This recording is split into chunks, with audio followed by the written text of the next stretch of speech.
संजय निषाद मुर्दाबाद मुर्दाबाद मुर्दाबाद संजय निषाद मुर्दाबाद मुर्दाबाद। आज परिवार में आया हूं और मैं आश्वस्त करने आया हूं कि धर्मात्मा की पत्नी या भाई कोई भी व्यक्ति जहां से चुनाव लड़ना चाहेगा, पहले हम पटरी व्यापारी पार्टी के टिकट देने का काम करेंगे। पहला चीज। दूसरी चीज,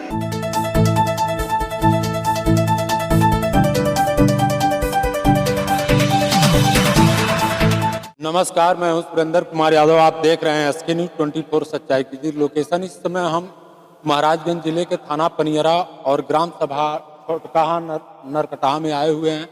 तो आप देख सकते हैं ये वही मकान है जहां पर धर्मात्मा निषाद ने जो है आत्महत्या की थी।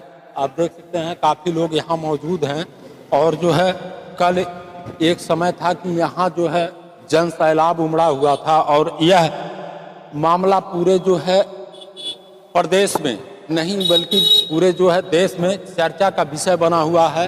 और लगातार जो है खबरों के माध्यम से आप देखते होंगे, पल पल का अपडेट मैं आपको देने की कोशिश कर रहा हूं। तो मैं चाहता हूं कि जो है आप लोग लगातार खबरों के माध्यम से बने रहे। तो आप देख सकते हैं एक जो है धर्मात्मा निषाद के एक मित्र कहा जाए मित्र थे जो साथ में काम करते थे। तो हम इनसे कुछ जानना चाहेंगे और जो है इनका परिचय जानना चाहेंगे, ये कहाँ से हैं वो भी जानेंगे। पटरी व्यापारी पार्टी के राष्ट्रीय अध्यक्ष धर्मात्मा छोटे भाई की तरह थे जी। हमारे गोलघर हमारा आवास है। गोलघर की तरफ जब बाल विहार जाते थे, धर्मात्मा जिसे हमारी निरंतर मुलाकात होती थी और निश्चित रूप से यह बहुत हृदय विदारक घटना है। किन परिस्थितियों में धर्मात्मा जैसा क्रांतिकारी नेता टूटा, यह मतलब इसके लिए शब्द नहीं है किस तरीके से कहा जाए। लेकिन निश्चित रूप से अगर देखा जाए तो जो फेसबुक पे भाषा थे, तो हमारा एक प्रयास है और आज हम इसीलिए, हम तो थे नहीं, हमें जब पता चला तो हमें पता जो चला, मैं तो तुरंत आज, क्योंकि देखिए शाम हो गया, फिर भी मैंने पहले सोचा आज लगन भी था, लेकिन हमने कहा सब पहले छोड़ के परिवार से मिला जाए। क्योंकि जब वह व्यक्ति जिंदा था तो भी कहीं ना कहीं से एक राजनीतिक रूप दिया गया। और आज भी हमारा सबसे पहला काम ये होना चाहिए कि धर्मात्मा निषाद आज नहीं है और धर्मात्मा निषाद की श्रद्धांजलि हम तभी अर्पित कर पाएंगे जब धर्मात्मा निषाद के जो इच्छा था, जो धर्मात्मा निषाद चाहते थे। भाई कोई भी व्यक्ति जब नहीं रहता है तो उसके न रहने के बाद सच्ची श्रद्धांजलि वही होती है जो उसकी इच्छा हो, अंतिम इच्छा हो, उसको पूरा किया जाए। अभी तक मैं जितने भी पार्टी के लोग हैं या जो भी चीजें हैं मैं देखता रहा निरंतर, फेसबुक और व्हाट्सएप के माध्यम से। आप मीडिया कर्मी, आपने भी देखा, सभी लोग बात तो कर रहे हैं, लेकिन मैं सभी दल से आग्रह है और मैं आज इस परिवार में आया हूं मिलने भी और व्यक्तिगत मैं कहने भी आया हूं। देखिए, धर्मात्मा निषाद चुनाव लड़ना चाहते थे। धर्मात्मा निषाद की हार्दिक इच्छा थी कि चुनाव लड़ूं मैं मैदावल से, चाहे कहीं भी व्यक्ति से। क्यों यही चाहते थे धर्मात्मा निषाद? धर्मात्मा निषाद का लास्ट संदेश यही रहा, जब आप जाएंगे लास्ट में उन्होंने कहा कि हमारे परिवार की जिम्मेदारी अब हमारे समाज की है। तो निश्चित रूप से हमारे जैसे लोग और यहाँ के जो आम लोग हैं, जो सभी निषाद समाजों के लिए और तो सभी लोगों के लिए उन्होंने किया, तो नैतिक दायित्व हम लोगों का बनता है कि आज इस परिवार के साथ हम लोग कदम से कदम मिला के चले और जो धर्मात्मा निषाद अपने जीते जी नहीं कर पाए वह इस परिवार के साथ हम लोग किया जाए। देखिए, हमारी एक बहुत छोटी सी पार्टी है पटरी व्यापारी पार्टी। मैं आज इस परिवार में आया हूं और मैं आश्वस्त करने आया हूं कि धर्मात्मा की पत्नी या भाई कोई भी व्यक्ति जहां से चुनाव लड़ना चाहेगा, पहले हम पटरी व्यापारी पार्टी के टिकट देने का काम करेंगे। पहला चीज। दूसरी चीज, अगर विपक्ष समाजवादी पार्टी टिकट देती है, भाजपा देती है, कांग्रेस देती है, कोई भी पार्टी अगर इनके परिवार को देने का काम करती है, तो बिना गठबंधन का, बिना किसी नियम का इस परिवार के व्यक्ति को सुधीर झा का समर्थन और पटरी व्यापारी पार्टी का समर्थन रहेगा। क्योंकि क्योंकि क्योंकि अमर रहे अमर। संजय निषाद मुर्दाबाद मुर्दाबाद मुर्दाबाद संजय निषाद मुर्दाबाद मुर्दाबाद। आज यह आम पब्लिक की जो यह कहीं ना कहीं से आज जो नौजवानों में यह जोश दिखा, और मैं निरंतर देख रहा था कि हम जब वह जीवित थे तो भी कहीं ना कहीं से लोगों ने राजनीति सेका और आज नहीं है तो भी लोग राजनीति सेकने का काम कर रहे हैं। मैं उन सभी लोगों से आग्रह करना चाहता हूं कि परमात्मा निषाद पे राजनीति नहीं होनी चाहिए। परमात्मा निषाद को अगर श्रद्धांजलि देनी है तो इस परिवार में एक ऐसा व्यक्ति पैदा होना चाहिए कि जो इस प्रदेश के प्रतिनिधित्व और देश के प्रतिनिधित्व करने का काम करे। इस परिवार में एक विधानसभा लोकसभा का टिकट देना चाहिए जो संजय निषाद जैसे व्यक्ति को बराबरी में बैठ के बात करने का। आज माता जी बोल रही थी, बहुत भावुक हो गई थी। बार बार वो कह रही थी वो मंत्री हैं, वो कार्रवाई नहीं होगी, ये नहीं है। जब यह परिवार का कोई व्यक्ति सदन में बैठने लायक हो जाएगा तो निश्चित रूप से उनसे जवाब लेने लायक हो जाएगा। और यह काम हम और आप कर सकते हैं। और हमारा और आपका जो धर्मात्मा निषाद जी का जो लास्ट संदेश है कि हमारे परिवार की जिम्मेदारी आपकी है, तो निश्चित रूप से इस जिम्मेदारी को हमें और आपको निर्वाह करना चाहिए और इस परिवार के प्रति श्रद्धांजलि अर्पित करना चाहिए। और सभी विपक्ष के नेताओं को मैं कहना चाहता हूं, इस परिवार में आने के बाद अगर रियल में आप धर्मात्मा निषाद को अगर श्रद्धांजलि देना चाहते हैं तो पहला काम इस परिवार में उनके भाई को, उनके पत्नी को, उनके माता जी को, जो भी इस परिवार डिसाइड करता है, उस परिवार में पहले महदावल से चाहे पनियरा से जिस भी विधानसभा से कहता है आप टिकट दे करके पहले इस परिवार में एक प्रतिनिधि पैदा करके और विधायक और सदन में बना बैठा करके इस लोगों को जवाब देने का काम करिए कि निषाद समाज कमजोर नहीं है। निषाद समाज अगर संजय निषाद कोई बना सकता है तो धर्मात्मा निषाद के परिवार को भी बनाने का काम करेगा। ये जिम्मेदारी आपकी हमारी। और मैं फिर कह रहा हूं, दोबारा कह रहा हूं, पटरी व्यापारी पार्टी ये जहां उंगली रखेंगे हम वह चुनाव लड़ाएंगे। अब चूंकि होता क्या है भाई, देखिए मैं छोटा पार्टी है तो आप कहेंगे कि छोटे पार्टी से हम नहीं लड़ेंगे, विपक्ष समाजवादी पार्टी दे तो चुनाव लड़ो। तो अगर समाजवादी पार्टी भी इनको टिकट देती है, कांग्रेस देती है, भाजपा देती है, कोई भी पार्टी अगर इस परिवार को टिकट देती है तो नैतिकता के आधार पर पटरी व्यापारी पार्टी आज आकर के हम यहाँ पे वचनबद्ध हो रहे हैं, मैं समर्थन देने का काम करूंगा बिना नियम शर्तों का। किसी दल से चुनाव लड़ेंगे। यह आपके मीडिया के माध्यम से और सभी लोगों से आग्रह करना चाहता हूं। देखिए आप ग्रामवासियों से भी आग्रह करना चाहता हूं।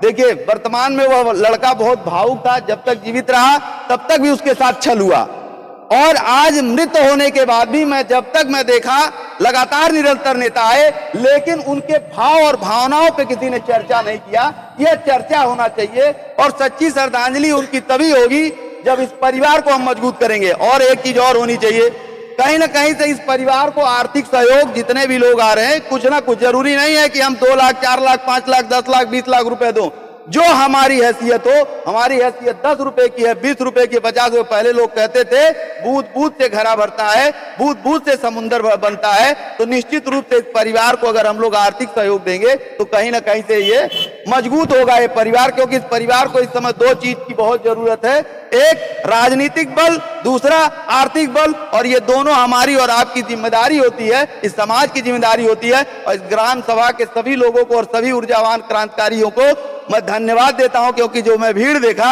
और महिलाओं के जो मतलब ये वो मैं देखा कि महिलाओं की जिस हिसाब से भीड़ थी, जिस हिसाब से बुजुर्गों की भीड़ थी, जिस हिसाब से नौजवानों की भीड़ थी, जिस हिसाब से पब्लिक की जो उस जनसैलाब दिख रहा था, तो संजय निषाद की चैन ऐसे ही उड़ गई होगी। इस बात को आपको मैं स्वस्थ कराना चाहता हूं। देखिए किसी के बारे में बोल के उसको बड़ा नहीं बनाना चाहिए, उसके बारे में ना बात करके उसको दफनाना चाहिए, ये हमारा असूल ला है। तो संजय निषाद का अगर जवाब देना है, संजय निषाद को अगर दुरुस्त करना है तो धर्मात्मा निषाद के परिवार में कहीं ना कहीं से विधायक और सांसद बना करके परिवार को में भेजने का काम करिए आप लोग, जिससे यह परिवार जब मजबूत हो जाएगा, सबल हो जाएगा, तो संजय निषाद से ऐसे ही जवाब ले लेगा।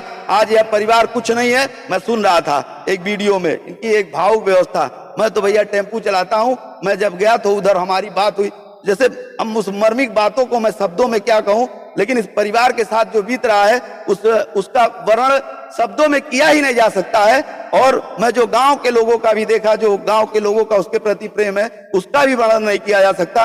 और आप सभी मीडिया कर्मियों को भी धन्यवाद देते हैं और आग्रह करते हैं कि जिस तरीके से आप इस बात को उठा रहे हैं निश्चित रूप से निरंतर उठाते रहिए, जिससे इस परिवार के आज मैंने देखा छोटे से बच्चे का, आज उस बच्चे के जीवन का सवाल है। आप सभी लोग समझते हैं कि वह छोटी सी बच्ची आज पूरे परिवार पे कहीं ना कहीं से आज एक बहुत बड़ा, जब भी वो लोग देखेंगे तो उसमें उनको धर्मात्मा निषादी लोगों को देखने का काम करेंगे। तो हमारा और आपका यह पहला काम होना चाहिए कि धर्मात्मा निषाद के श्रद्धांजलि के रूप में इस परिवार को हम लोग मजबूत करें, यही हमारा श्रद्धांजलि होगा। बिल्कुल। तो आप देख सकते हैं जो है हमेशा एसके न्यूज जो है सत्य को दिखाने पर तत्पर रही है और हमेशा सत्य के साथ है, चाहे किसी भी पार्टी के हों, कोई भी हो, किसी जाति के हैं हो, हमसे जाति से और जो है किसी पार्टी से मतलब नहीं है, केवल जो है सच से मतलब है और सच का जो है उजागर करने के लिए एसके न्यूज तत्पर है और तत्पर रहेगी। मेरा नाम एडवोकेट अन्मेष मड़िया, सिविल कोर्ट गोरखपुर। जी सर। पिताजी के साथ देखिए सबसे पहला तो ये है कि जो धर्मात्मा जी का जो मैसेज है लास्ट टाइम का, कि अब मेरे परिवार की जिम्मेदारी मेरे समाज के साथ है, मेरे समाज के ऊपर है, वो बहुत बड़ा मैसेज है और समाज को ये समझना चाहिए कि परिवार के साथ खड़े रहें, पहली चीज। दूसरी चीज ये है कि जो ताकतवर लोग एक कमजोर व्यक्ति को, जो आर्थिक रूप से कमजोर है, सामाजिक रूप से तो वो मजबूत हो रहे थे लेकिन आर्थिक रूप से मजबूत थे तो कहीं न कहीं से कमजोर थे, उनको बराबर दबाने का, इमोशनली रूप से दबाने का प्रयास किया गया। तो ये जो दबाने की जो विचारधारा है, ये आज़ादी के पहले से कमजोर लोगों के साथ ये चीज़ें चली आ रही हैं कि ये जो दबाने की जो विचारधारा है और दबाकर खत्म कर देने की विचारधारा है, ये विचारधारा किसकी है और कौन लोग इस विचारधारा के पोषक हैं, समाज को इस पर विचार करना चाहिए। और जो लोग इस विचारधारा के पोषक हैं उनके खिलाफ जनता को आगे आना चाहिए और ऐसा जन संदेश देना चाहिए कि ऐसे लोगों का सदन से बहिष्कार हो जाए।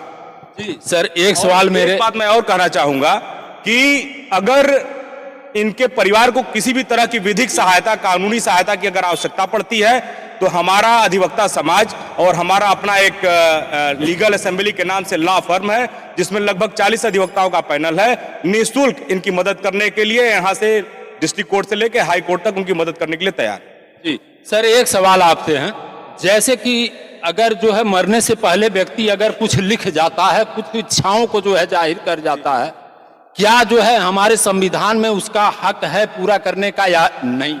बिल्कुल, इसको देखिए एक बात बता दें, जैसे किसी भी क्रिमिनल एक्टिविटी में जब होता है और जैसे मान लीजिए किसी को जला के मारने का प्रयास किया गया, तो अगर वो आदमी अगर जल गया है और मरने की स्थिति में है और उस समय जो बयान वो देता है उसको डाइंग डिक्लेरेशन बोलते हैं। मतलब कि मरने वाला व्यक्ति जो है, जो मरने के पहले जो बोलता है वो पूरे दिल से और आत्मा से सत्य बोलता है।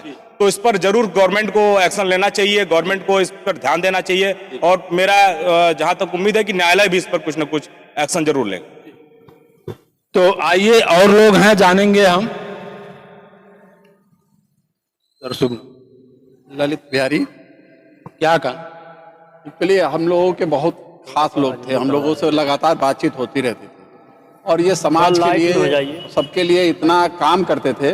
लाइट में देखने पर गिरी, लेकिन ऐसा कभी हम लोगों ने सोचा नहीं था कि धर्मात्मा जी ऐसा काम करेंगे। लेकिन अब ऐसा बीत गया है तो हमें सरकार से यही गुजारिश है कि निष्पक्ष इसकी जांच करावें, जो भी इसमें दोषी है उसको कड़ी से कड़ी सजा मिलना चाहिए। और समाज से भी हम ये कहेंगे कि समाज अपने नेता को पहचानो, तुम्हारे नेता के साथ जो हर्ष हुआ है, वो जो भी कराया हो, उसको ऐसा दोष मिले कि वो जीवन में समाज की नेतागिरी करना छोड़ ले और समाज के लोगों को उनको वोट देना बंदी कर देना चाहिए। जो संजय निषाद जी ने इन्हें काम कराया है, ये मेहनत करते थे, उनके लिए काम करते थे, लेकिन उसका इनको फल नहीं मिला। ये जीवन त्यागना इतना छोटी मोटी घटना नहीं होती है। हर आदमी जब एकदम ऊब जाता है तो भी ये कोई फांसी उसी की बात होती है। ये सुन के पूरा समाज एकदम मर्मिक है, इनके लिए पूरी संवेदनाएं हैं। जो भी इन लोगों परिवार का हम लोग भरोसा दिलाते हैं कि जहां तक ये लोग चलेंगे हम लोग पीछे पीछे रहेंगे। शुभ। तो आप देख सकते हैं, मैं चाहता हूं इस मामले पर जो है गहनता से जांच हो, जांच करके जो भी अपराधी हैं उनके खिलाफ जो है मुकदमा दर्ज होना चाहिए। और जितने भी लोगों का नाम लिखा हुआ है, जैसा कि आप खबरों के माध्यम से, मैं नहीं कहता, इन परिवार का कहना है और जो है जिनको दोष लगाया गया, जेपी निषाद की जो है पत्नी आई हुई थी अंजू निषाद जी, उन्होंने कहा है कि जितने भी अपराधी हैं, अपराधियों के खिलाफ जो है एक्शन होना चाहिए। एक को नहीं बल्कि जितने भी इसमें दोषी हैं, जिनका नाम जो है उस पन्ने में लिखा है, 3-4 जो है पन्ने में लिखा हुआ है, मैं चाहता हूं कि उस पन्ने में जितने दोषी हैं उनके खिलाफ सख्त से सख्त कार्रवाई हो। और देखते रहें एसके न्यूज, फिर मिलते अगले बुलेटिन में। तब तक के लिए दीजिए इजाजत। नमस्कार, जय हिंद, जय भारत।